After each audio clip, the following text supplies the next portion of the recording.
بسم اللہ الرحمن الرحیم۔ السلام علیکم ورحمۃ اللہ وبرکاتہ۔ ناظرین، یقیناً تمام تعریفیں اللہ کے لیے ہی، ہم اسی ہی کی تعریف بیان کرتے ہیں اور اسی سے مدد کے طلبگار ہیں۔ میں گواہی دیتا ہوں کہ اللہ کے سوا کوئی معبود برحق نہیں، اور حضرت محمد مصطفیٰ صلی اللہ علیہ وآلہ وسلم اللہ کے رسول اور آخری نبی ہیں۔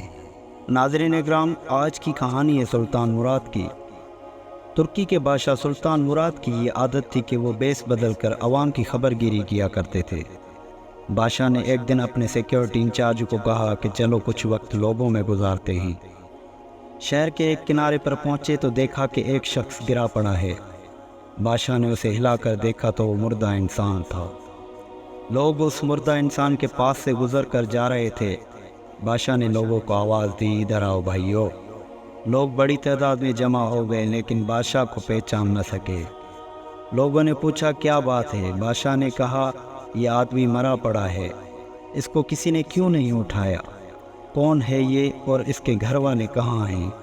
لوگوں نے کہا کہ یہ بہت ہی برا اور گنہگار انسان تھا۔ بادشاہ نے کہا کیا یہ امت محمدی میں سے نہیں ہے؟ چلو اٹھاؤ اس کو اور اس کے گھر لے چلو۔ لوگوں نے اس کی میت اٹھائی اور اس کے گھر پہنچا دی۔ اس کی بیوی نے خاوند کی لاش دیکھی تو رونے لگی۔ لوگ میت کو رکھ کر چلے گئے۔ بادشاہ اور اس کے سیکیورٹی انچارج وہی عورت کا رونا سنتے رہے۔ بیوی روتے ہوئے کہہ رہی تھی کہ میں گواہی دیتی ہوں کہ بے شک تو اللہ کا ولی ہے اور نیک لوگوں میں سے ہے۔ یہ سن کر بادشاہ کو تعجب ہوا۔ بادشاہ نے کہا یہ کیسے ہو سکتا ہے؟ لوگ تو اسے برا بھلا اور گنہگار کہہ رہے تھے۔ اس شخص کی میت کو ہاتھ لگانے کے لیے تیار نہ تھے اور تم اسے اللہ کا ولی اور نیک بول رہی ہو۔ اس کی بیوی نے کہا مجھے بھی لوگوں سے یہی توقع تھی۔ اصل حقیقت یہ کہ میرا خاوند ہر روز شراب کھانے جاتا، جتنی ہو سکے شراب خریدتا اور گھر لا کر گھڑے میں بہا دیتا اور کہتا کہ چلو کچھ تو گناہوں کا بوجھ مسلمانوں سے ہلکا ہوا۔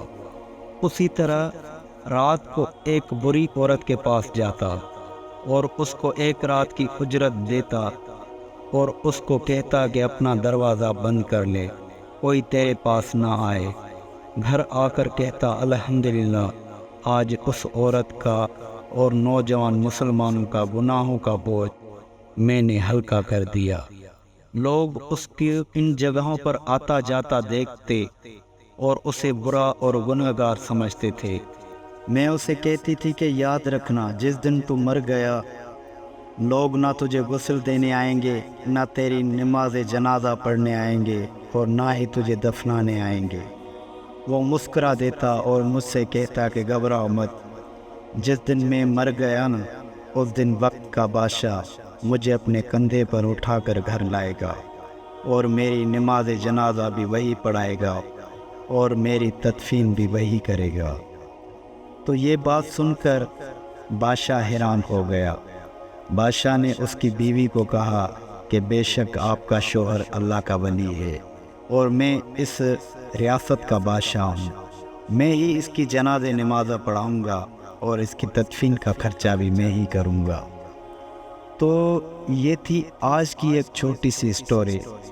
ہم اکثر کسی کے بارے میں برا بھلا سوچتے ہیں۔ کوئی لوگ اگر اپنا نیک عمل کرتے ہیں، اگر وہ پردے کے اندر کرتے ہیں تو ہم اکثر ان کو برا سمجھ لیتے ہیں۔ تو یہ اسٹوری ہمارے لیے اور آپ کے لیے ایک بہترین سبق ہے۔ اس سے سبق سے ہمیں اتنا علم ہونا چاہیے کہ کبھی بھی کسی پر جلدی سے تہمت مت لگایا کریں، کیونکہ ہو سکتا ہے کہ وہ آپ سے اور ہم سے زیادہ بہتر ہو۔ اپنا رکھنا خیال۔ شب بخیر۔